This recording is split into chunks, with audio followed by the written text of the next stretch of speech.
Fancy. Hey, everybody. Welcome to another episode of Friends Talking Nerdy. This is Tim Jousma. And with me, as always, I have the holiest of holies. It is the Reverend Tracy. How are you doing?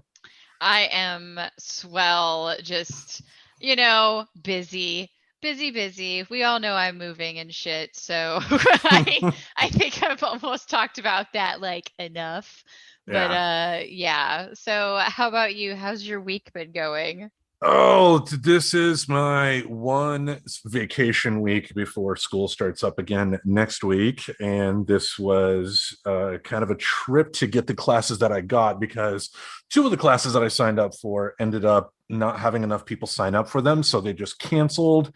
And then they didn't work on my financial aid until the very last minute. So there was a while where the classes that I initially took when I first put in the financial aid were completely canceled. But I got a full load of classes in, and I am excited.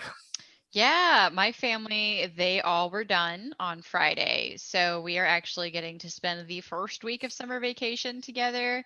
The Mr. Reverend, for anybody holding their breath, like for my partner being in school, he got his last term done. Yay. And he actually got all A's. I'm super proud of him. I hope he doesn't care that I talk about shit like that. He doesn't listen, so it doesn't matter. I can say whatever I want, but it's cool. I know his schedule. He's too busy to listen to podcasts. But no, he did really well. He is one of those ones that I mean, granted, he definitely worked harder through this term. So I don't want to say that just because somebody went from having like A's, B's, and the occasional C to being like all A's during this, that it indicates that this term was easy at all. Uh-uh. I watched something totally different happen here.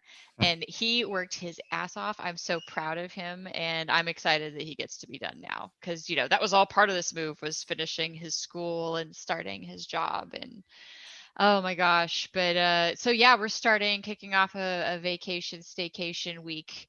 And I thought I could share some of that stuff, nerd out a little bit stepmom wise on that because I get to have the kids for 2 weeks, which means I'm gonna be trying to cuss a little bit less while recording this in the other room.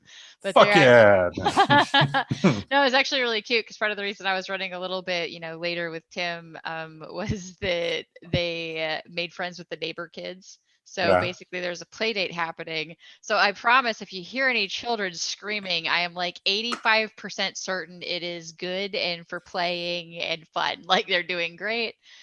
They're actually having a really awesome time. But yeah, so we wanted to kick off vacation staycation week. Everybody done. Everybody graduated and moved on because my girl child moved on to middle school officially, and my boy child is now, kindergarten graduate. So everybody like graduated a thing. And we decided, you know what, this is also like vacation before we move. Let's go nuts. So things to do in the area of the Portland, Oregon area if you're looking for it. It's like a reasonable day trip, right? Because you don't want to go too far with kids because that just gets, fucking nuts. And it really does. Like, come on, you have a long day. Like, first of all, if they're awake when they get there, if it's more than an hour drive, I'm proud of you as a parent because we even struggled with little dude and he is 6 or almost going to be 7, so we still, it is because it's boring back there. Come on, they don't have phones, they can't. What are you doing? You're in the back seat during a road trip. But so we tried to keep everything, very staycation-y local. But the first thing we got to do, because the kids found out I had never done it, they had never done it either, so we took a little day trip and went to Tillamook Creamery, which is Nice. still open. They do require masks. So a lot of things are taped off now, unfortunately. I guess it was very interactive. So I would honestly love to try to come back, like if I come back to the area, well, when I do, because I will be traveling back here. When I travel back to the area time to time, I would love to go back like when the new normal kind of really gets settled in, when you can start interacting with these cool things like the STEAM and STEM type thing, right? Right. They made them interactive for the kids to learn, to draw them in. But they had like this baby calf thing where you can see like basically their little fucking pet taxi version for a cow. And there's these bottles where you can, milk, like feed it or whatever. So, and you can still see that stuff. It's just obviously they've got it taped off, so you can't go and like interact with some of that stuff. But what's nice is, what didn't change is watching the actual factory, because you get up and there's these stations up above, which is really nuts because I tend to think of things like on too far of a level than most people do. Because Mhm. I'm sitting here wondering, like, man, that's got to be fucking weird to go to work every day and know you're just gonna have people touring over your head, like you're gonna be making cheese and you've just got people watching you, and that's just part of your job. Like, ooh, wow, I struggle when it's like somebody trying to teach me and not expecting me to know what I am doing, like training wise, right? Like I'm a huge training anxiety person. When I get hired, I get training anxiety really bad. Like I Mhm. want to somehow, like, I believe that you just put a USB in my head and I'm supposed to know everything about the job, right? Because that's an Right. anxiety thing. And but yeah, like I couldn't imagine like doing that every day. But it was so neat to watch. And they've got like all this informational stuff. So you don't need a tour guide. They made it really friendly to walk through. If you've never been there, it was really cool. And then you come out and of course it guides you through the tour, the fucking gift shop. So you go through there and then you can eat like at the creamery. And the Mr. Reverend and I are very much food touring a little bit, which means we're swaying from vegan. We're enjoying some vegan stuff, but obviously at Tillamook Creamery, don't call the vegan police on me, but I had me some cheese curds with ranch and I ain't afraid to talk about that because they were good. Yeah, so really awesome cheese curds. And the Mr. Reverend had like this grilled cheese with avocado and it had like cheese grilled on the outside of it.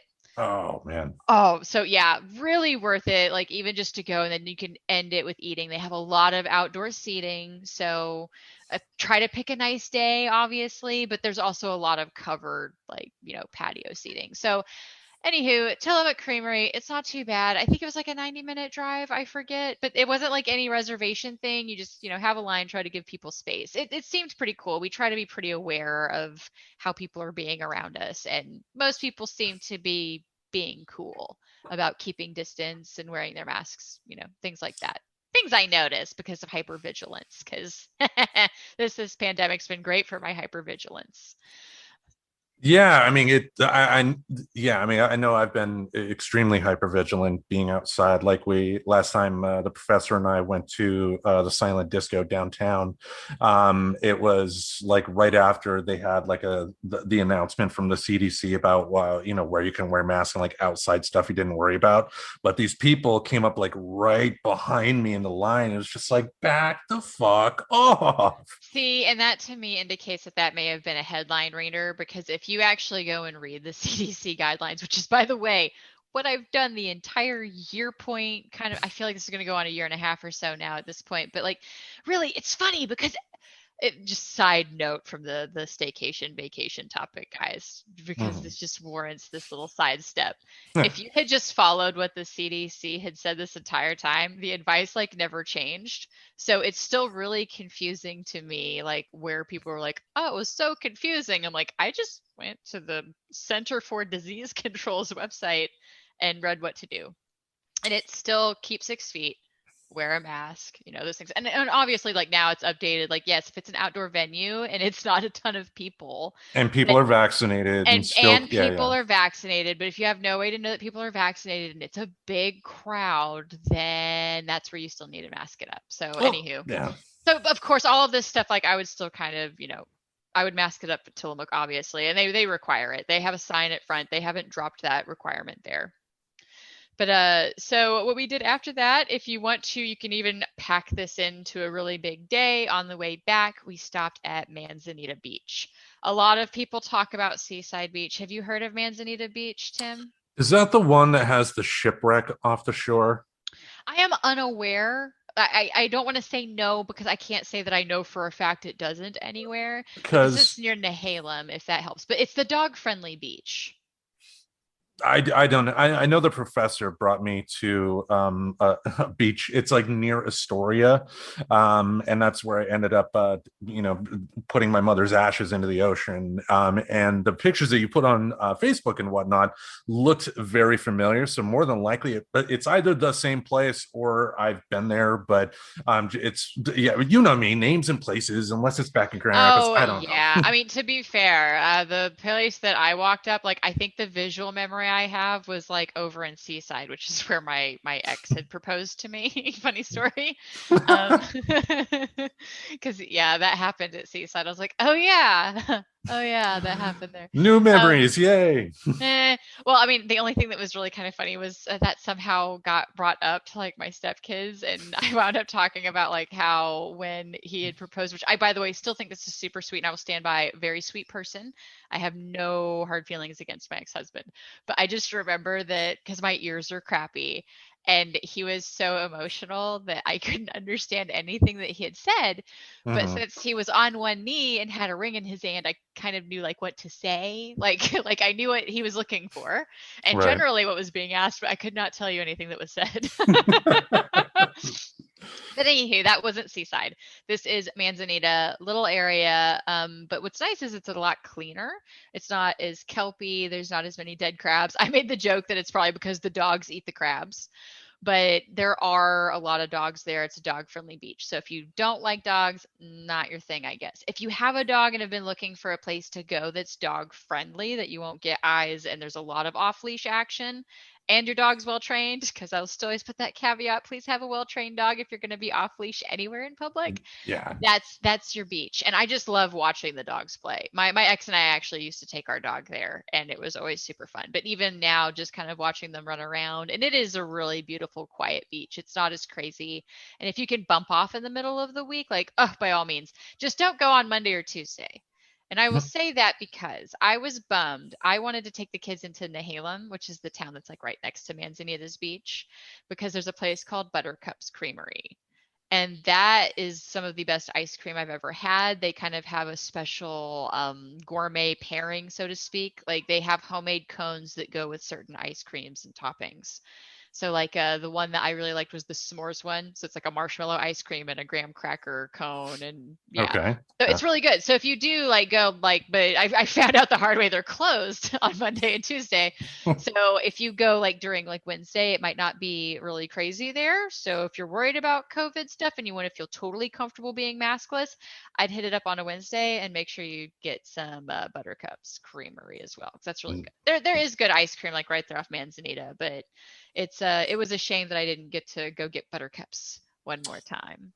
Well, I mean, like you said, if all goes according to plan, you're not going to be a stranger to this side of the country anyway. So it's always possible you could head back up there. Yeah, maybe we can go to the beach. We could do like a beachside special or something. Like I could come, we can do like a special recording like over on the beach. Oh, it's But possible. Like this past Wednesday, our episode that I did with Kim the Geek, we did it in the car on the way to and on the way back from Laurelhurst Theater, talking about the movie that we were going to see and then our thoughts on it. So with the Anchor app, we have the ability to record anywhere. And like the professor and I are planning on when Rose City Comic Con hits this year, we're going to be recording there. nice, very cool. Maybe we can try to teach me some recording tricks before I go, because I will eventually do things and stuff. Because I will get into things and stuff once things and stuff feel comfortable for me to do again. But I'm Yes, not there yet, but we'll get there one day. one day, one One of these day. days. But onward to the next destination, and this is actually what we went and did on Tuesday. This was super fun. If you can want to go up out of state and wander into Washington, I highly recommend the Ape Caves. There is actually two different routes you can take when doing your self-guided tour of the Ape Caves. They do want you to reserve this now. And I specify that because it didn't always used to be a thing, but you can do it online, super simple to do, and then you can go up there. And so it's really kind of nice because you've got stairs that go down to the mouth of the cave, and then a second set of stairs that takes you like down into the cave. So then you're in there. And you can go to the upper cave and it's a bit harder. It's really kind of funny because I think we totally started going the wrong way because the guys just started like getting on their bellies and crawling. And I'm like, I'm pretty sure this is not the right way, but okay. And then they started going, and my little dude like gets down there a little ways. He goes, it just gets narrower.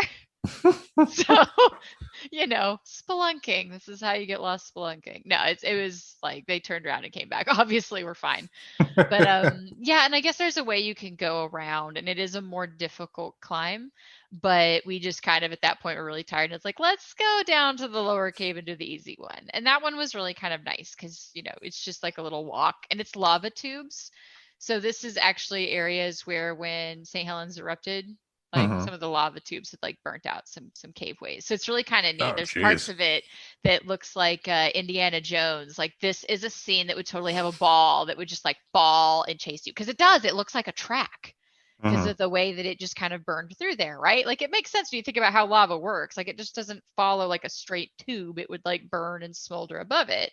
So it Right. makes shapes. And there's some really cool shaped rocks in there. I was super bummed I didn't see a single bat. I love bats. I wanted to see a bat really bad, and I didn't see one. Well, they had stuffies, like little bat stuffies at the gift shop, and I told myself that if I saw a bat, I was going to get a bat stuffy. But I did not see a bat, and I stayed honest with myself and did not get one. So that being said, yeah, their gift shop is still open there. So if you go, be good. Please use the boot brushes. Just my little PSA for nature for this place. Like it's really important to the creatures and stuff. And don't, if there's signs saying don't touch stuff, don't touch stuff, Because every time you go, you're going to see some kid being an idiot and doing the things they're not supposed to be doing. But it's important. Please don't do it. That reminds me back at camp in junior high. It was the summer camp. I picked up a leaf and goes, "What's this?" to the counselor, and they go, "Poison ivy. Put it down." You know? It's really funny. It's actually because today we went rock climbing, and I'll get more into that little area because that's actually even closer. It's just in Troutdale. Hmm. But I had this really dumb thought today because that's how comedians roll. Is it's just a dumb thought usually out of nowhere. And I'd had this idea because the kiddos were like, that's poison oak, and it wasn't poison oak. But that thought made me think of, wouldn't it be funny if a parent went, "Oh, so you think this is poison oak? Well, let's have you know what I mean?" But like rubbing it on their face, and then the real punchline being, and that was when I learned that sometimes kids are right. But no, it wasn't poison oak. I know what poison oak looks like, but I could see like some parent like that being a really funny thing to happen. But Yeah. yeah. But other than that, like don't touch stuff basically when you go out in public. When you go out in nature, don't touch shit. No. Or But in public too. I mean, if you've seen I some of mean, these retail places during the pandemic, man, I'd want to. If I go into Best Buy again, it'd be in a hermetically sealed bubble. yeah, probably better that way anyway. But yeah, so the last thing that we wound up doing as of late of our staycation, vacation week is we went rock climbing today, which is something we haven't gotten to do in a while. But there's this little area, there's the Lewis and Clark Park Hmm. over in Troutdale that is really awesome. And if you go there, there's also a place called Sugar Pine Drive-In, and they have amazing food. And yes, they do have vegan options. Anybody who's actually a friend with me on Facebook knows I am not sticking to my vegan plant-based ways, like through the food tour before we leave. And they had this barbecue sandwich that just sounded too good to not try. So I had that. But they've also got really kick-ass ice cream. They do have some plant-based options and even a specialty sundae that's vegan too. So it's like rhubarb and strawberry and amazing. And we're talking about food here. I mean, the problem with stuff like hamburgers that you buy at restaurants or something like that is when you eat a whole bunch of them. If you're eating one every 6 months or every year or something like that, I think you're going to survive. Oh, yeah. Like I tell people because people like act so confused.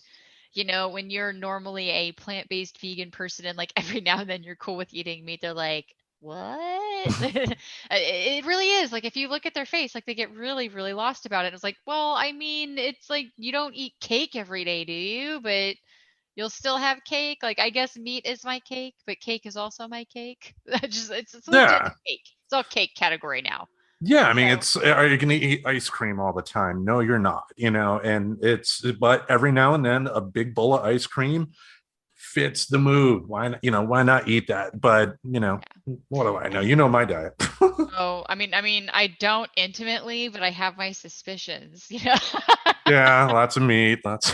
Lots of meat, but it's okay. Uh, One day I'm gonna start the cooking with the Reverend whenever I get all my stuff set up in Maine anyway. So I will persuade you to try a little bit more plant-based foods. It's good for your heart, people. Just saying. There's a lot of documentaries and compelling evidence, but uh, well, but everybody is different, right? Like to be fair, like it doesn't work for everybody. Just that weird little side note there. Like it really doesn't. There's some people's mhm. bodies that don't react well and some that react super well. I can have peanuts just fine. Other people have peanuts and it's really bad. Just I mean it's not exactly the same as an allergy, but just that bodies are different. Yeah, exactly. But yeah, any other stepmom adventures? Oh man, just it's been amazing and fun. It's looking forward to the rest of the time of it. It's actually really funny. One thing that we had done since everybody was graduating and something my partner had wanted to do was he wanted to get kind of gifts for everybody in his support group, which is Mhm. all of us. Right. And we wound up getting garments for the entire family, like kind of that level. So now my little dude knows what time it is all the time, and he will tell you what time it is anytime now. And now it's like step goal craziness. Like he is merciless when it comes to like kicking my ass in step goal. I was like, well, yeah, I had to stand there and do dishes, and you were just running up and down the stairs going step goal. Oh, But it's really been a battle cry in the house. Like it really has. It's been kind of funny to watch them be really into it. So it's been cute. And his comes with like this Iron Man like Avengers game. So they do have like kids garments. I didn't get them like the super watches. It's kids, I'd buy that one. Come Oh God. on. See, right? Hey, there is like a Captain America one, but it doesn't come with a game. So Darn, you have to darn. download your own game, but you can have the shield as your watch face, but it doesn't do as much of the other things. Because I just like my doctor. Like that's why I feel so confident working out and doing half the shit that I do is because like, oh, please like see your doctor before you start a new exercise regime. Okay, Dr. Garmin. I think I'm going to start running 5 times a week now. You cool with that? Awesome. Let me know if I'm overworking my body. And it does, by the way. Like a little side throw out to some of the smart technology. It's pretty clever. So it's told me it's like, nope, you're grounded. You're resting for 2 days. You've done too much.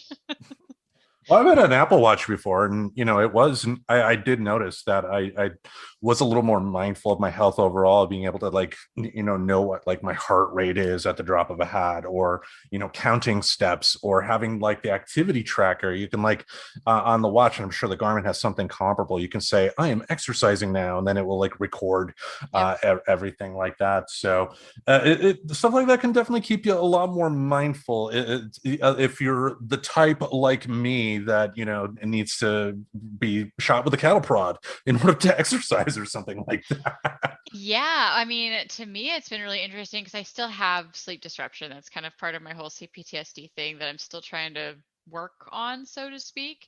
And Mhm. it's interesting because I do get data on that. Like, I get stress spikes, like on those nights that I wake up, like the jarred awake, because I don't always remember the dreams. I just know I've woken up. But if I go back and look, I'll have like that spike of stress, like in the middle of my sleep. So it's interesting to at least be able to see that. And then it usually also correlates to when the quote unquote body battery is really low. So, and it does, it'll nag you. There was a day that I went on a run with the Mr. Reverend, and it was the day that I was like breaking down the bunk beds or some shelf or something. And it had let me know, like, by the way, you need to like chill. I mean, it didn't say that. It's not that cash with me. But it did say like, hey, your recovery time has been extended because you've been working too much since your workout. Because when you finish a workout, it tells you like, hey, like you should rest for at least the next 20 hours or so, right? Right. So it tells you that at the end of your workout. And if you keep doing shit, it will be like, hey, by the way, like you need to rest longer because you kept doing things. And then the one funny thing it did do one time was there was a situation going on where there was a meeting at a certain time, and I will leave it as vague on purpose as that, but Tim knows what I'm talking about because I sent him the screenshot of my Garmin that thought I was on an elliptical, I think is what it was. Like, because it's got the smart IQ, and my heart rate was just really high. Yeah. And it was like, oh, you must be working out right now. I was like, well, I'm not, but whatever. At least I get free anxiety. Mentally. Mentally, at least I Yeah. get free activity music or free activity minutes out of my anxiety attacks. So that was kind of cool, you know. Life goals, life goals. Hashtag nailing it. Yeah. So yeah, that's really it. Like we're having fun with technology and just kind of really seeing stuff in the area before I go. Because when I do come back and visit, I'm not going to be always back and doing that. But if you guys are looking for cool staycation type stuff to check out locally, highly recommend, even if you're COVID conscious about what you want to do. But also, speaking of stress and like weird stuff today with the Garmin, I should go back and check because while we were out and about, we had gotten an email saying that I was getting a letter Hmm. from I got a letter today from the circuit court. So if I could totally sidestep into this dumb story. So half of the day today, like I'm out and I am like kind of totally distracted because we have this wonderful invention from the postal service where they will take a picture of your mail and just bother you like, oh, you're getting this today. Like I do think it's kind of funny because you are getting it like that same day. Like they Right. could just say like, hey, you're getting something and it would probably be just as effective. But no, they send pictures, which is great until you get a picture saying that you're getting something from the court. And then it's like, oh my God, what did I do? Like Right. because that's how my brain works. But I did find out, and I think it's hilarious. 'Cause I think we have talked about jury duty and things like that on this show before. So I had to share the funny haha with our listeners that once again it has happened that I finally get a summons for jury duty, but it is after I'm moving. So even though I am one of those humans that is like 100% willing to be involved in this process, I am yet again not able to because I am either moving or will have moved. But So that's a thing though. I mean, you're not going into it in full detail here. What you got a summons for wasn't a regular trial jury, it was for a grand jury. That's slightly yeah, different. which And is slightly yeah, different and even more of a bummer because it's not just some thing and it's like yeah it would have been like a month or so commit or something like that, but I was like well I'm going to be living in Maine, so it's going to be kind of hard to be here for that process. yeah. So Can you do by the Skype? gosh, no, come on, I wish, but no. But so the one time, yeah, I mean, not even the one time. I've had summons happen before, like where I've gotten this, but some were like I had already moved. So like they, like for college, right? So it went to my old address and my mother let them know or whatever. But Right. this is totally the second time where I've gotten it. And it's like, well, can't do it, moving. So I guess the magic sauce is move. I need to pretend that I'm moving and then don't actually move, and then I'll finally get to do jury summons. But Yeah. So when yeah, you get to that Maine, start packing for Alabama, and hey. so I should see if that had any effect on my Garmin, I guess was the dumb side thing there. It's like, oh yeah, because that was totally like distracting me. I didn't know if I was going to be able to eat lunch.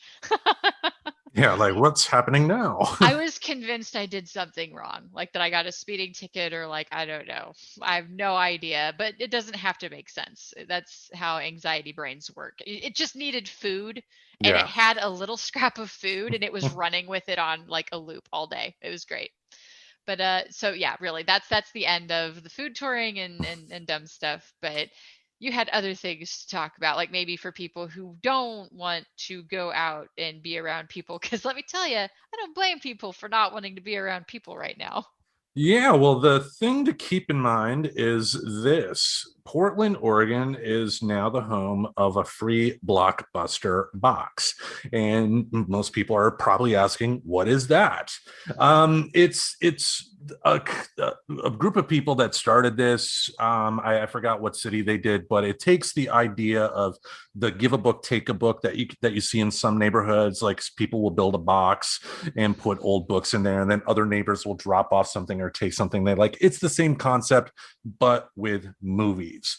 And they looking to see where they put it on here. Yes, they put it on Southeast 75th and Division, and I believe that is the first box that is available, and they also have an Instagram account at Free Blockbuster PDX. But it looks just like a like a newspaper box, and they have they have various stuff in there. Like somebody apparently dropped off 6 copies of the VHS version of Face Off with Nicolas Cage and John Travolta. So Nice. yeah, there is a nice one. And Portland being Portland, I mean, Portland is a very big movie obsessed town. The article did indicate too that they have some good like classic movies in that mix too. So people aren't necessarily going and getting their old copies of like Ernest Goes to Jail and putting it in there. They're being a little cognizant of, you know, hey, let's try to put something of quality in there and go from there. But free movies, you can't go wrong. And especially the fact that we are just coming back from a pandemic, life is slowly starting up. Not everybody has the money to go to a Laurelhurst theater or to a Hollywood that's opening up in a couple of weeks here or whatever. So take advantage of it. I mean, again, you can go to their Instagram account at Free Blockbuster PDX. The box is at Southeast 75th and Division Street here in Portland. You know, free is free. You know, take advantage of it. You know, and I think that's something else that you know you could do to plan for a nice little date night on a very cheap budget. Exactly. And plus, like, if you didn't already know, that those book exchanges were a thing, I highly encourage you to look up like little libraries in your area because you'd be surprised where they're tucked away. Sometimes it's like something that just looks like a cute box in front of someone's house. I've seen some done as like the Doctor Who TARDIS before. So they're fun for that reason too. And libraries are coming back. I've noticed they're kind of coming back more alive. I mean, they had already kind of figured out like a drive-through pickup situation at Beaverton Library anyway, but I don't know if Multnomah, but there's a lot kind of a little bit slowly coming back into the current normal again. Well, I So, can I can speak for Multnomah here. When I moved back to Portland last year, they obviously the library was closed, but they made the sign up for a library card online available, which was easy and free. And once you sign up, you have a library card. And then they kind of opened up that opens up the ebook options, or that's another option to think of too. Canopy is a free service that comes with a library card to where you can download 10 movies or 10 TV shows a month, and also comic books as well. So there are plenty of things to do in this town on the cheap if you know where to look. totally. I'm all about the free. What's really funny is with already changing my phone number and my email, I realize I can get free trials of all the stuff that I already know that I love. So, hello, 3 months of Spotify. So yeah, if you've never tried Spotify before, go for that one. They're doing 3 months right now, which I actually was kind of surprised by that because I think it used to just be a month. Yeah, I mean, but you got to think too. I mean, the streaming wars are very much active for music subscription services as well. And I know Apple, they made a big change at WDC this past year to where they are now offering like lossless audio quality, something similar to what Tidal was doing, Jay-Z's streaming music service. Because typically Spotify, the audio is like compressed. So for audiophiles, people that know the most obscure, like they worked on this type of guitar for this song in 1960. That type of person is probably going to be the type of person that would want the lossless audio because you can hear so much more. Everybody else, though, more than likely, as long as it's loud, they're going to be happy. Yeah, my hearing is garbage. I'm good. Like, Yeah, you don't need to pay the extra for that. bah, I'll just stick Yeah, with Spotify until it's not free anymore, and then I'll go back to slumming it on YouTube. there you go. But speaking of movies, we had an anniversary of a classic movie here a few weeks back, the 40th anniversary of Raiders of the Lost Ark. Woo. Yeah, I'm assuming you've seen that movie. Yeah, I'm pretty sure I have. I think it was like the Crystal Skull and stuff like that where I checked out. I think I've seen them at least in the background of my life. Yeah, I mean, you referenced Raiders of the Lost Ark when you talked about the caves, because Raiders of the Lost Ark is the one that opens up with Indy being chased by the big ball and whatnot. But Karen Allen who played Marion Ravenwood in the film, was recently interviewed, and they asked her about the relationship between Marion Ravenwood and Indiana Jones in the movie. Because if we remember in the movie, Marion Ravenwood mentions that when she first met Indiana Jones and had a love affair with him, she was 16, Indiana Jones was 26. And Karen Allen, in an interview, has come out and said that she does not feel that Indiana Jones was a pedophile for doing what he did. And wanted to talk about that a little bit Oh because, man. it's to me, it's like, you can't defend that. I know there are some states, including my home state of Michigan, where 16 is deemed legal. But, what 16-year-old is ready to deal with the complexities of a relationship like that, especially with a guy 10 years older, 20 years older, 30 years older? I mean, Well, and it really makes you squeamish. Like, there is another documentary out, and I don't know if I've mentioned it that I'd watched it on this show because I do talk about a lot of the things I wonder into. But what you're talking about isn't really that they're considered an adult at that age. What you can do, though, is a parent can legally allow you to marry at that age. hmm, And there was a really eerie and good documentary about child brides because that's what that is. Those are states that still have child bride laws. And the fucked up thing, just as a side note, you can't get out of it. hmm. So the parent can sign you over to marry them, but you cannot then sign your own divorce until you are at least, if you know what I mean, until you're 18. So anyway, just a side note there. That's not quite the same as legal. It's just like this weird loophole where they still allow this. Yeah, And and it's creepy. Like I have yet to hear like a good example of those laws being used for not creepy shit.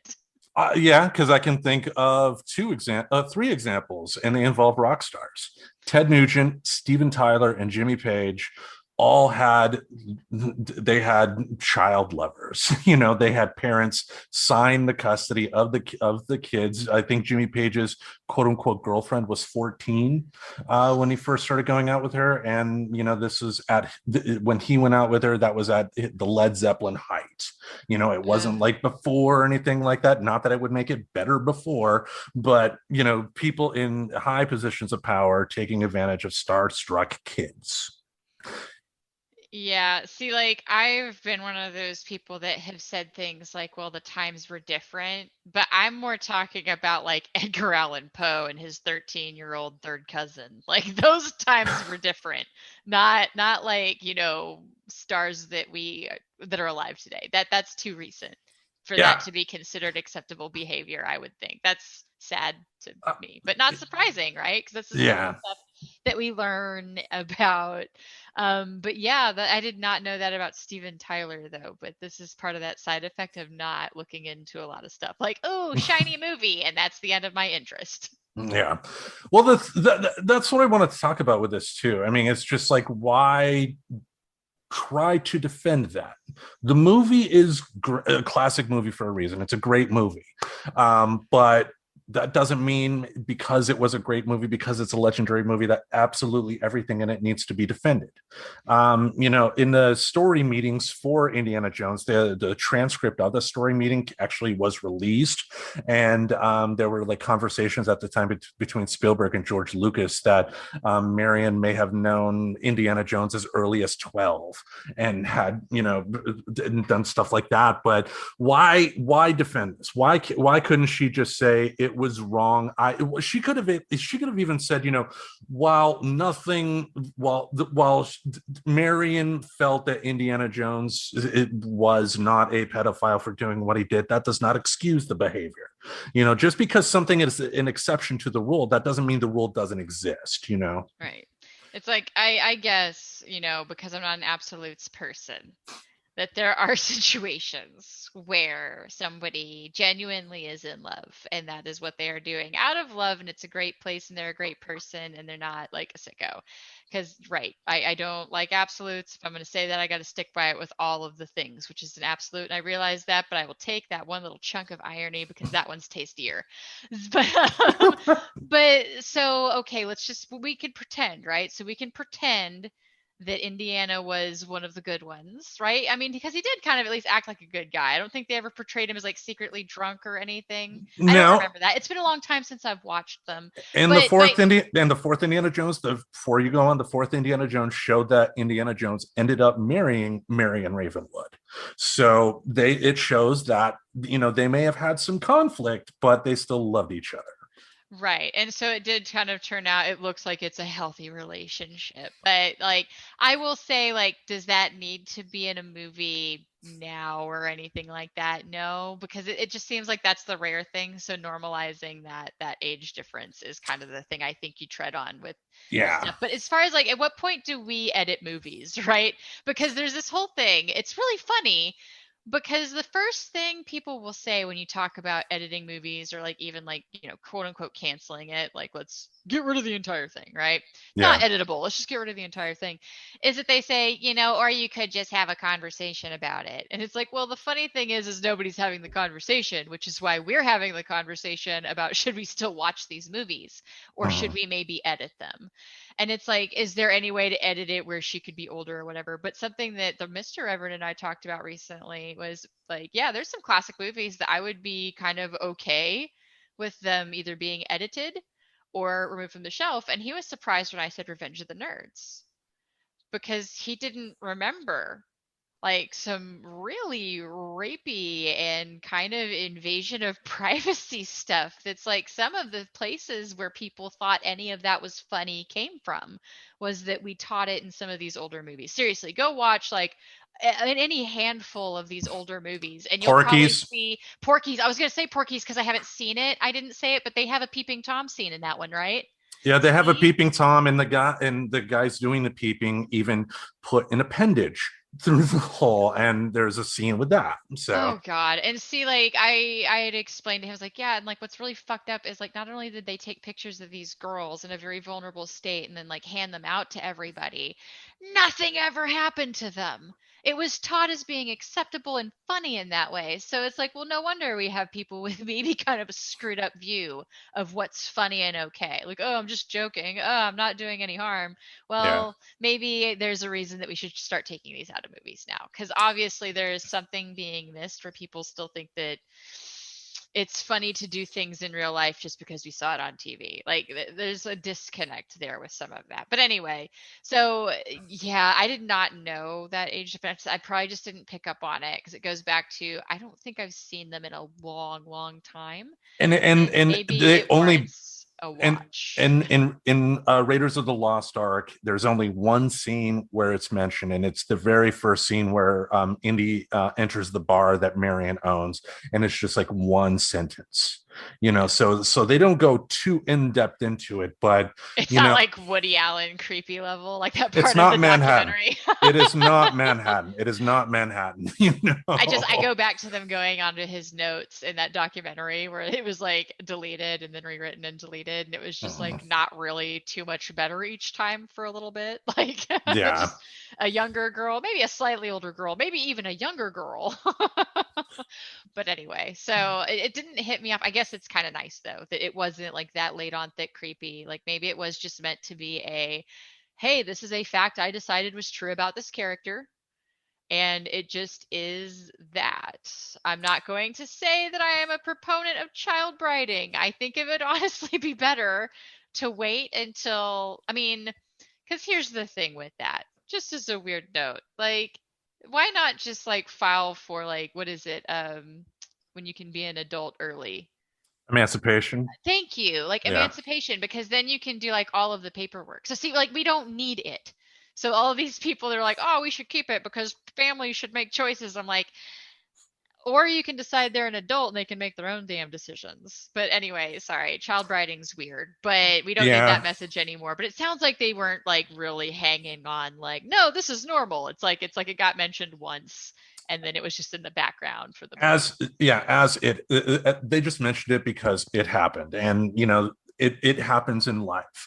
Older people meet up with younger people, and romance can happen. It can happen. Now, yeah, I don't want to make normalizing any adult dating a 16-year-old, but because, but yeah, it's just at what point do we have that conversation of do we still revere this bit of artistic material, even though it is flawed, and I think with Raiders, because of the fact that it is not presented as a defense of guys of that age defending that, they're just presenting it as it happened.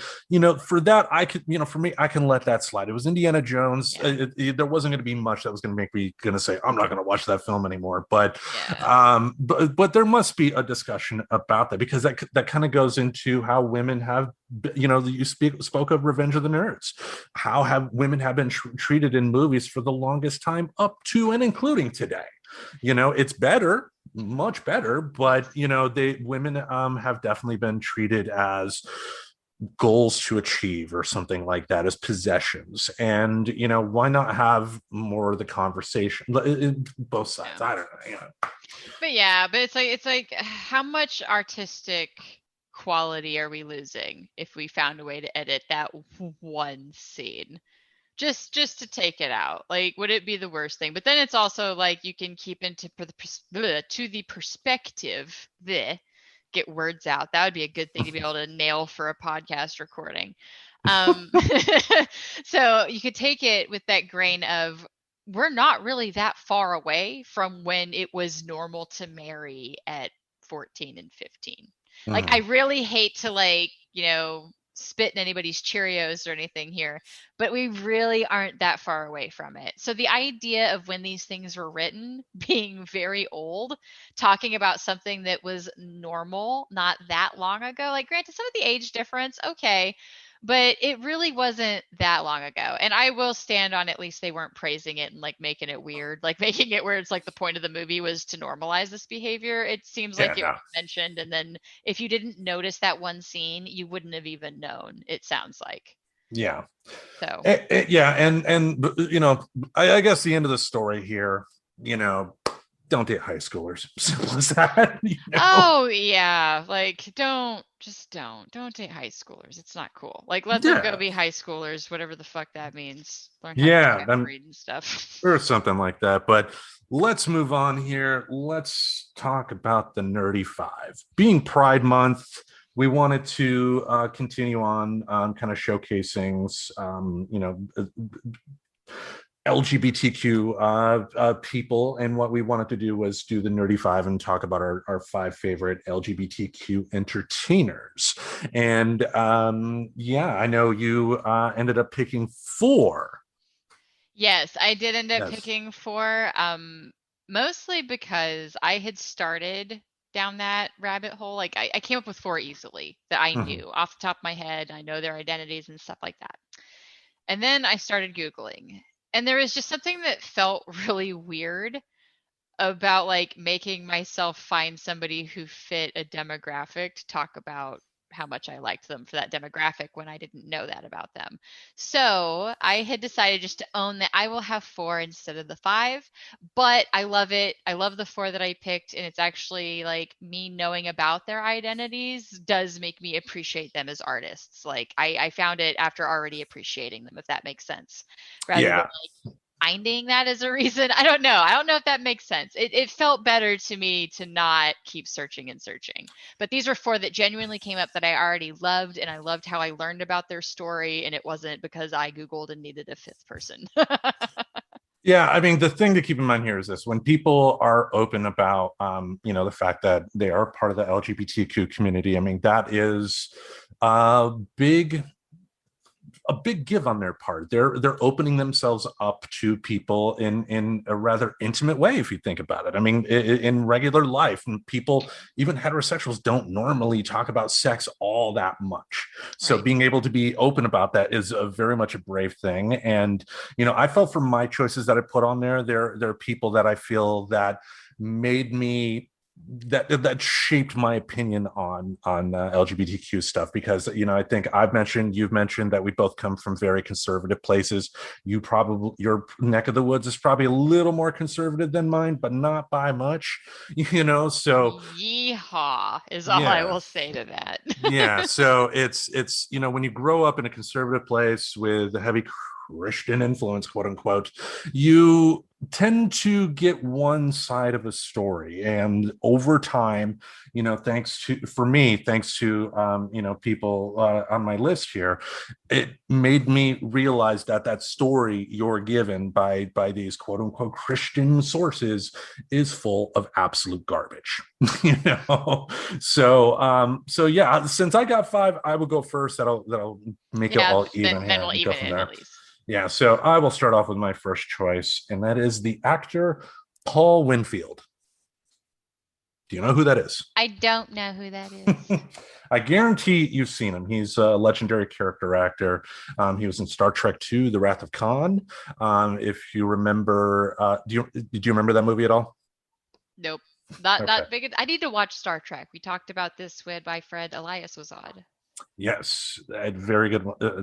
Yeah, you definitely should. I mean, that's because it's episodic too. You don't necessarily need to watch the whole season to get invested. But Star Trek II, the best Star Trek movie, he was in that. He was also an episode of Star Trek: The Next Generation, playing an alien, part of an alien race that what they did when they first met up with the Federation and the Enterprise, they transported Picard and Paul Winfield's character to a planet, but they didn't tell what they were doing. And the alien language that the Paul Winfield character had, he didn't know English that well and didn't have a universal translator. So the only thing he ended up being able to say that Picard understood was the line "Darmok and Jalad at Tanagra," and the whole episode was them trying to understand each other in time before like the Federation started, attacking Paul Winfield's race for kidnapping Picard, and there was a good happy ending at the end. But he was also in the Terminator as well, and that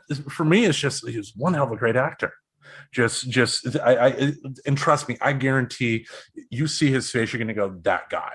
He's been in that much stuff since the 60s. Since the 60s, he did the movie Sounder with Cicely Tyson, and but yeah, just one hell of a great actor, and someone I found out recently was gay. I didn't know this, Yeah. but yeah, he was a happy gay man, just very private with his life, and that was his choice. But yeah, that was my first choice. What is yours? So my first choice was also really the first one I kind of discovered of transgender because coming from Texas, I think the only gay person I had heard of was Ellen DeGeneres, because there was like a whole thing of you can't watch Finding Nemo because it's satanic or whatever because she voiced the fish. It was nuts down in the South, y'all. I'm not joking. They get weird about shit down there. Or they got weird. I can't really speak to it anymore, I guess. But anyway, so the first time like I really just kind of saw a person who was transitioning that was of fame is Laura Jane Grace, and they were born as Thomas James Gable back in like 1980, which is crazy because I realized like, oh my gosh, like there's people are my age. Like I'm just kind of getting into this where it's like there's some of them are younger than me, but like, oh, I'm not young anymore. But anywho, what's important about that is that this person is a musician best known as the founder, lead singer, songwriter, and guitarist of punk rock band Against Me.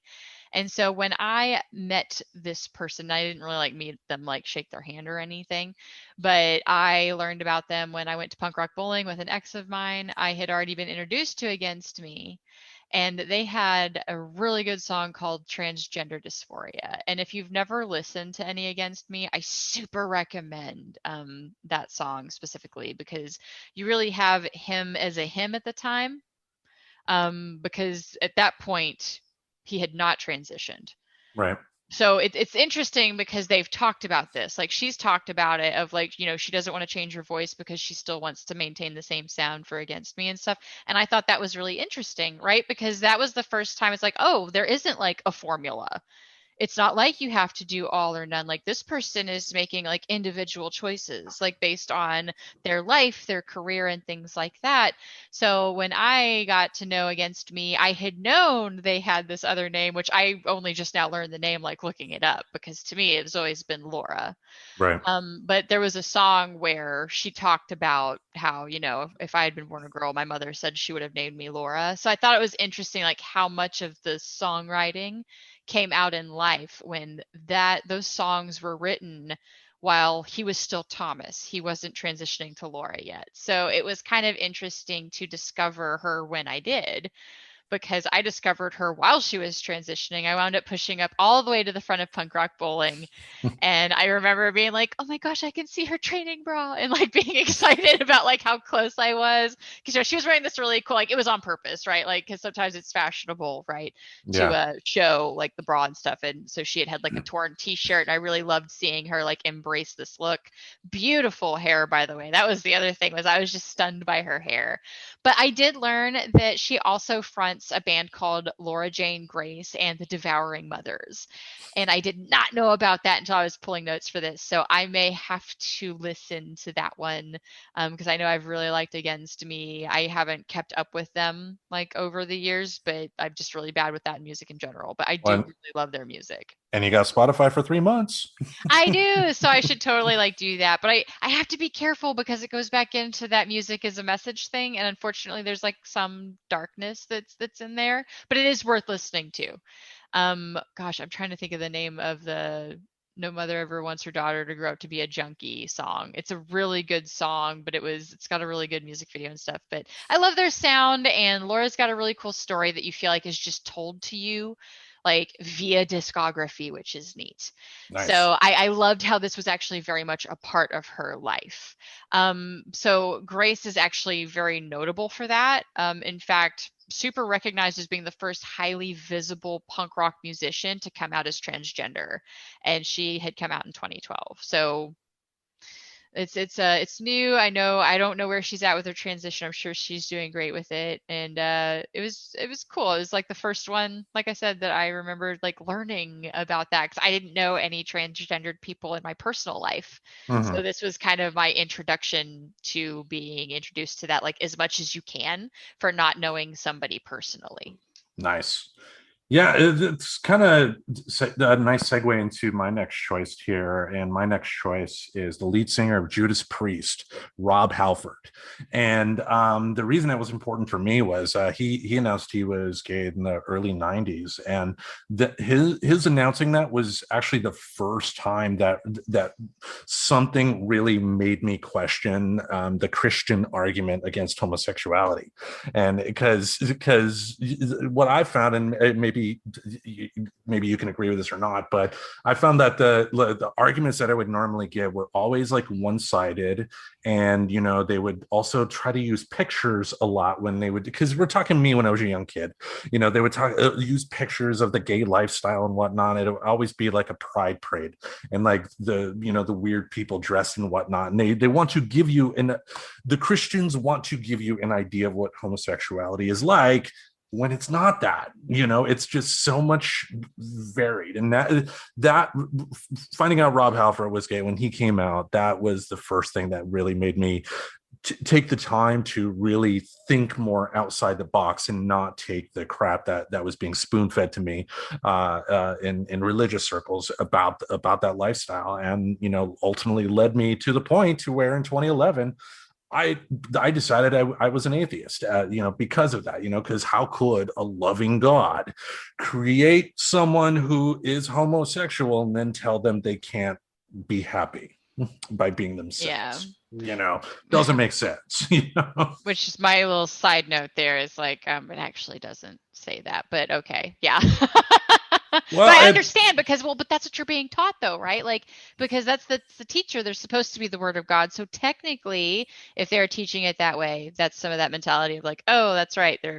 So I can understand that being a driving force. I do like to yeah. throw it out there that if you go and you actually read the Bible, it doesn't really say that you're condemned to hell for being gay. Sorry, it just Not doesn't. condemned, yeah, not condemned to hell, but I think in like the New Testament, one of the books that Paul supposedly wrote, basically said essentially something along the lines of gay people can't hold positions of power in the church or something like that. Oh, It wasn't, or like man shall not lie down with man. Like it wasn't that big. It was yeah. just don't do it, but Yeah, not allowed to lead in church, but yeah, it's seeing what's funny about all that is like if Jesus didn't say it, you're supposed to take it with a grain of salt. But anywho. yeah, you know. Anyway, what is your next choice? So my next choice is one of my favorites because I know I've talked about how much I love this human on this show, particularly one character on SNL, but Kate McKinnon. I really love Kate McKinnon. I've liked her for a long time. What made me really love her is just this character she does on SNL called Miss Rafferty. And it's happened a lot, by the way. The alien abduction sketch that I shared, they Mhm. have repeated that a few times. But keep in mind, when they repeated it, it was years apart. So see what stinks is when you tell people like, "Oh my gosh, I discovered this and it's hilarious." They'll go and watch all of them as if they all came out in a row and went, "It was repetitive." I'm like, "Well, yeah, but they came out years apart before, so it's all a callback." But you watched them in a row and got yourself sick of the same joke because you just watched five of the same thing. I get it. But there's a character she does called Mrs. Rafferty that I think is really funny, and it started off with like alien abductions where she broke the entire cast of SNL. And that was pretty much when I fell in love with Kate McKinnon, probably, because it's talent to break other improv comedians. So the fact that she did it to everybody, I mean, and Ryan Gosling didn't stand a chance. He was the first one to crack the first Yeah. time they did the alien abduction with Miss Rafferty.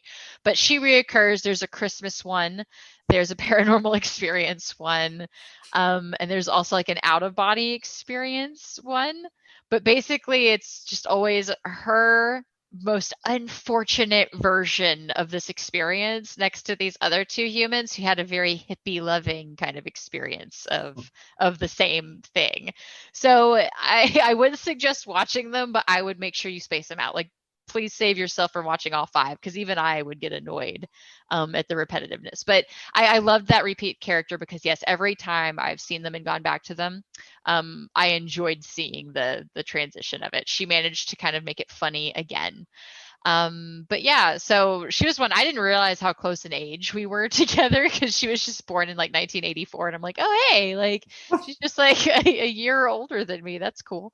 But yeah, so actress, comedian, writer. I think most people probably know her because of Ghostbusters. But something that I knew about her that I haven't had a chance to watch yet is in addition to Saturday Night Live, she also did the Big Gay Sketch Show from 2007 to 2010. I hadn't found a place where I could watch it yet. Granted, I haven't looked very hard, but ever since I had learned about that, I really want to see it. I enjoy her as an improv character. I think she is probably one of the gems of SNL. They've had a lot of great talent come out of there, but she is definitely a winner in my book, and I love that person. I wish I could Mm, be her girlfriend. well, okay then.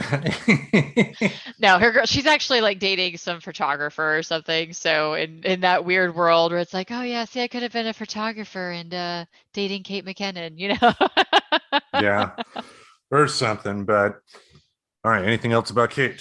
Oh no, she's just I think she's lovely. I'm cool with she can keep being a zany character. I hope she doesn't accidentally like overdo that same type of zaniness, but she does seem to pull it off across the movies she does. But I think she's one of the funnier people to come out of SNL. So I'm happy that she's reached out and people know her more now, getting movies like Ghostbusters and getting a little bit more out there. I'd like to see her in more things. Right. All right. I will move on with my next choice then. This person started off in a Tori Spelling VH1 show as the gay friend, and then he went on to work on, I believe it was season 3 or season 4 of the TV show 24. And most people will know him from when he was cast in the 2008 movie Star Trek as Spock, Zachary Quinto. Haven't seen him in anything. Tell me the ways of Zachary Quinto. Yes, he is a very good actor, and he was the right choice for Spock in a lot of ways. One, he was not a big name when they cast him. Pretty much everybody in the cast, apart from Simon Pegg, really, didn't have that big of a name. So, the benefit of that is that, for Spock, you're not seeing, like Matt Damon as Spock. Yeah. You can get lost into the character that way. But, he took on what on paper should have been a very bad experience, taking a beloved character and doing something new with it. But he did it really fucking well.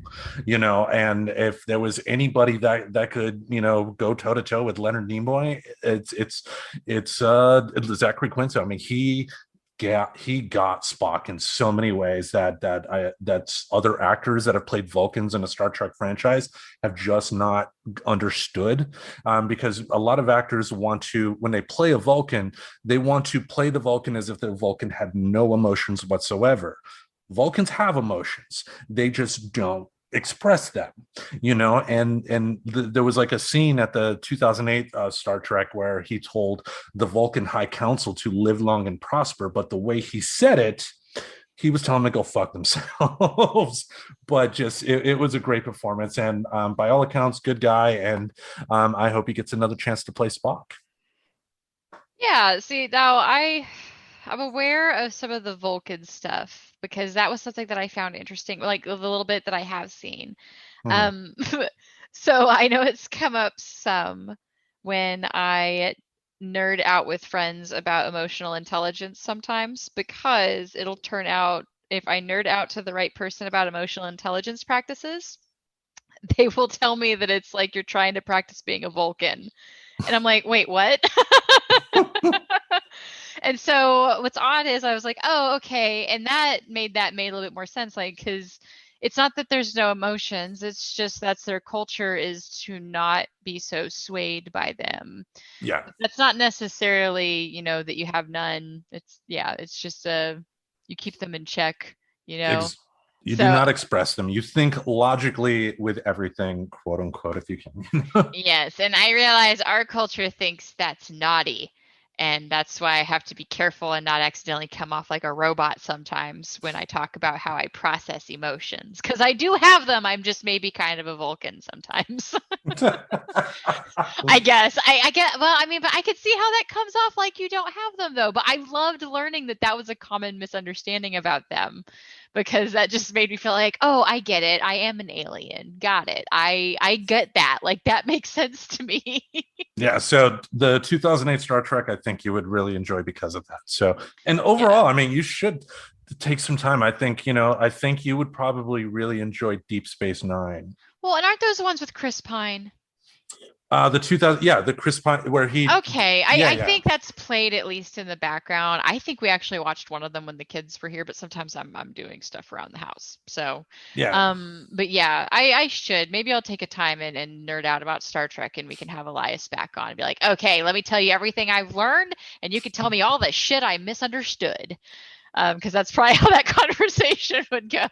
Or we can do it as like a nerdy five and pick our five favorite episodes, or five favorite movies, and then but that would require you watching them first. So that would not be a next week type of thing. Yeah, let's put a pin in that. Let me live in Maine for a few months or a year or Yeah, something. eat some But chowder. if you're good, I'll move on to my number three, Yes. What is your next choice? which I love it because I know this person has been a topic of conversation because they only came out recently. But Demi Lovato. She's younger than me. I love looking up the dates that people are born when we do stuff like this, like 35 and stuff that deal with people because it humbles me. But yeah, like I didn't realize how much younger Demi Lovato was. But when I used to play Ingress and walk around downtown when I was working on overcoming a lot of my anxiety with having my dog with me and listening to music because that made me feel like I had permission to ignore humans, Mhm. I would listen to Confident like a lot. Like probably people would think I was weird how often I wound up listening to that song while just like pacing downtown and like, yeah, I'm an agent, motherfucker. Um, I'm gonna claim this portal and I'm gonna wreck your shit. But yeah, if you don't know what Ingress is, I totally invite you to look that one up. I apologize for the alien themed YouTube videos. I never watched them. But anyway, there's a storyline that goes with it that half of us never followed. But yeah, so I really liked like that song really spoke to me for some reason. And so it wound up on that list of things that like for some reason calmed anxiety when I experienced it. So that was really why it was on repeat a lot downtown. So I really liked at the time Her. I didn't know that apparently she first would like appeared on Barney and Friends, I guess from 2002 to 2004, which again humbles one when you realize you graduated high school in 2003. Um, but yeah, I guess like her rise to prominence had more to do with like a television movie called like Camp Rock, but and then they did like a sequel called Camp Rock 2. But the important thing that really got her started there was that for one of the movies, it contained a song called This Is Me, and she had done a duet with Joe Jonas. I didn't know that that's kind of what got her started.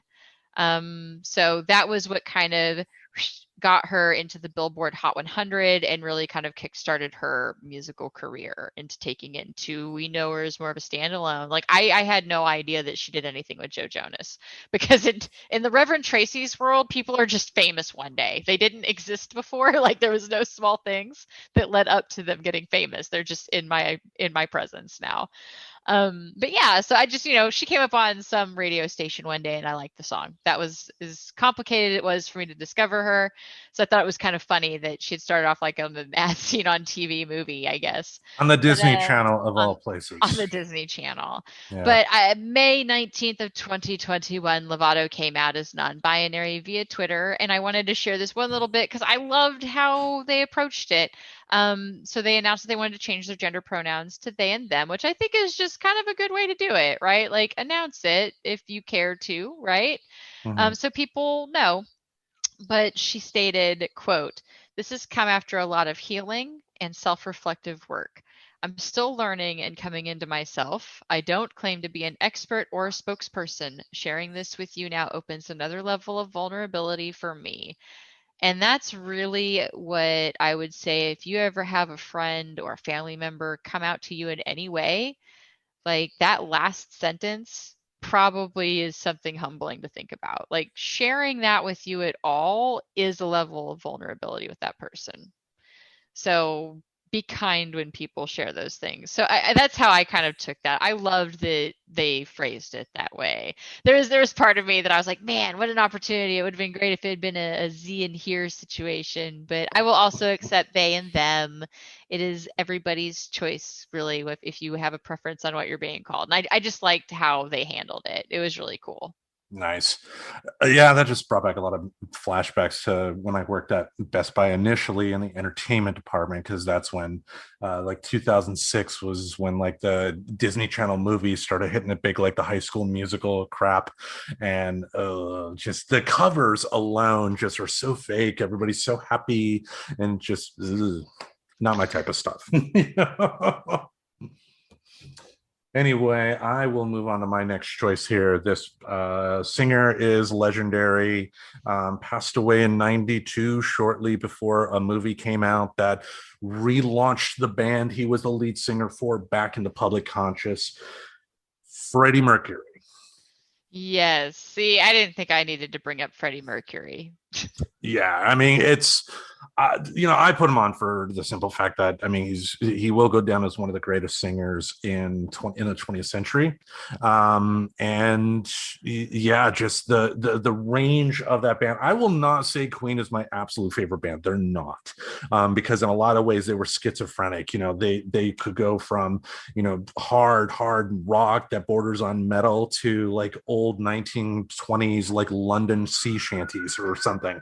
They were just all over the place. But Freddie Mercury, if you have a chance to see him perform on video of in any way, you're just going to be enthralled I mean, he was apparently a short guy, but you wouldn't know that based on how he performed. He was larger than life and big. You think back to the iconic Live Aid from 1985, that it was another resurgence of Queen's career, after they were in a little bit of hot water for playing in South Africa when apartheid was still a thing. But if anybody's watched that Live Aid thing, saw how he was able to be seen and be felt by everybody in that stadium, and he controlled them as if he were a puppet master, and just one hell of a singer. You can't go wrong with that. Yeah, I love that I am not all wow, words. Fucking A today, me. We don't need him Um on a podcast, right? I don't need to word good, none ever. It's a good thing I'm gonna be a house spouse. Anyway, nah, not for too long. I'd get too bored doing that shit. But back to the actual topic at hand. I am not a Queen fan either. I wouldn't say that I was, but I do love that Freddie Mercury was such a big person that so many people know exactly who you're talking about. Like they even referenced him in Big Mouth, which I think is really cool that I don't even think that took that much explanation. I mean, granted, most small kids wouldn't know, but who knows what they're going to know by the time they get older. But I didn't know who Queen was. Like, I didn't grow up with them being constantly on the radio or anything. So I think it says something more when you know that about a person. There's no real reason for me to know who Queen is or Freddie Mercury. Right. All right. What is your last choice? Yes, my next and final choice is Elliot Page, Yeah. formerly Ellen Page, which is the human I had already had a crush on. I saw as Ellen Page, the character that was in Juno, and really loved Juno. I thought that was a really great movie. And then, of course, there was Umbrella Academy, which I totally fell in love with that character, which is interesting because I'm pretty sure Umbrella Academy is still going. Yeah. And I haven't checked into it. The curiosity hasn't gotten to the point where I've had time to research, probably because nowadays when I'm researching, I'm just doing moving company quotes right now. Yeah. But I'm pretty sure there's still like Umbrella Academy, and I'm pretty sure he will still be in it if there is. I mean, my gosh, because do you have any idea what that would look like for the, you know what I mean? Could you imagine how unwell that would go over if they didn't work it out? But it's funny because, if you think about it, not to spoil anything, but, there is a cliffhanger at the end of Umbrella Academy that really leaves it kind of open, I would say, to being able to come back as a brother instead of a sister. So I'm super curious to see how that's going to go forward, because everything that, to my knowledge, is they're going to be in it still. I think there's just not a lot of information, but again, I haven't gotten check again recently. Yeah, I've But heard. Yeah, I mean, I've heard that he will be back, and my understanding, and I could very much be wrong here.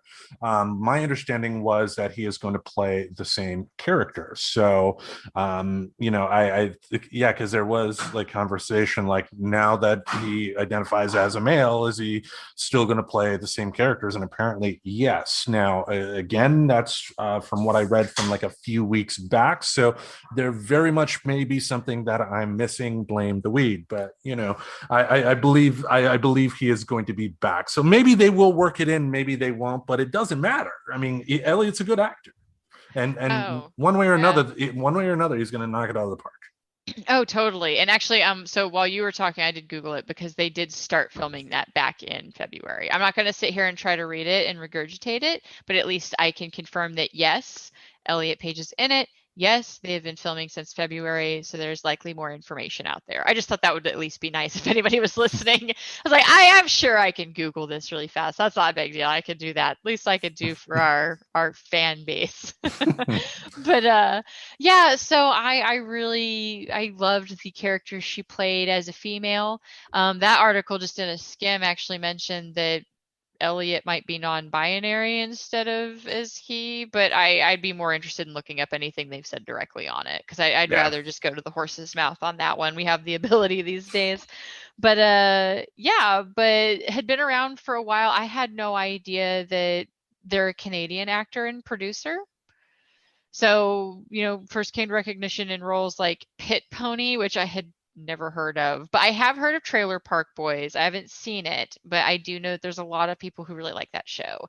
But I didn't really learn who Ellen was until Juno and then, Umbrella Academy, which I totally love. And I can't wait to see what they do with that because, this is what we're seeing. We're seeing people who were cast, in at a time where they weren't transitioning or ready to or realizing they were going to end up transitioning and then seeing what that's going to look like after the fact. So I am excited to see what Elliot does with this, like what kind of characters Elliot goes for, because hey, if you can successfully switch between female and male characters, all power to you. That is amazing talent if it can be done successfully.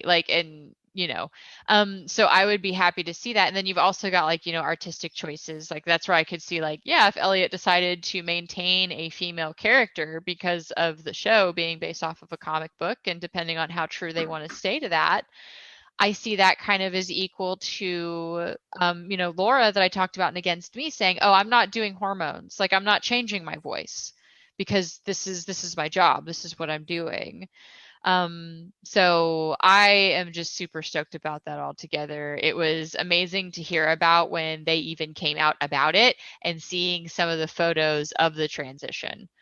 Because like when we talked about with Elias, this is a lot of people's experience of even understanding what it's like to be a person who transitions. So it's kind of nice that Elliot Page feels comfortable, the tank top photo that circulated that everybody was going nuts about. A six-pack, bastard. Yeah, right? Like I looked at that and I'm like, son of a bitch. Like I have no excuse. Um, just lob these off. Maybe my six pack is just hiding. No, it's not. But no, I just thought that was really cool because at first I was like, oh my God, who cares? But then I thought about it and I was like, well, wait a second. This is actually kind of interesting. Like I don't really care about oh, look at so and so on the beach and so has bangs now and that's going to change your life. It's like normally I don't like stuff like that. But when my brain actually kind of filtered that through and I realized, oh, well, this is actually a transitioning body we're talking about. This isn't just look at this hot six-pack body. This is, hey, this person is out publicly with a transitioning body. And I really hope that Elliot Page is fine with that. You know what I mean? Because I do kind of get mixed feelings about, the publicity sometimes that our stars, quote unquote, have to endure. There's a lot of people that have this attitude of they deserve it somehow because they're in a TV show. And I'm like, well, actually, they deserve a paycheck and respect and privacy because it's a job. Yeah. But as long as they are proud and they seem to be proud about it, and as long as that is something that, they very well are open to talking about to normalize it, very excited to see articles like that come out because it really is. It's kind of hard to tell the intention there. Are we trying to talk about it to normalizing it, or are we kind of talking about it to objectify this human? But so far, it seems to be being approached as a normalizing the topic to make it just less foreign to people. And as long as that's what we're doing, I am happy. There we go. Well, with that, I will go into my last one here. And I was reminded of this when I saw the 40-Year-Old Virgin for the first time the other day. Summary of the movie, it was garbage. But this one person in the movie had a scene was the one point that I laughed. And that was Jane Lynch. Oh yeah, I actually love Jane Lynch. I forgot. I really liked her in Glee, actually, was where I fell in love with her characters. She was so funny in Glee. In a lot of ways, she's like James Cromwell in the fact that she's had such a long career and has been in just about everything. If you look at her IMDb page, she's been in The Fugitive as a doctor. That's where I first remember seeing her. She was on the Golden Girls spinoff, Empty Nest. And Glee, 40-Year-Old Virgin. She has been in absolutely everything. She's doing game shows now. And just as a person, she's one of those people that you see them in whatever presentation, you're gonna smile. Oh yeah. she has this nice presence about her. Now, I don't know her personally. It could be that she's a jerk behind the scenes. I This is Oh. not a personal comment, but she seems like a nice person. And she was also in that horrible Three Stooges movie, one of the few. She played a nun from 2012, the Farrelly brothers. Larry David also played a nun in that movie as well. But yeah, just very nice person, been around for a long time, and just I like her.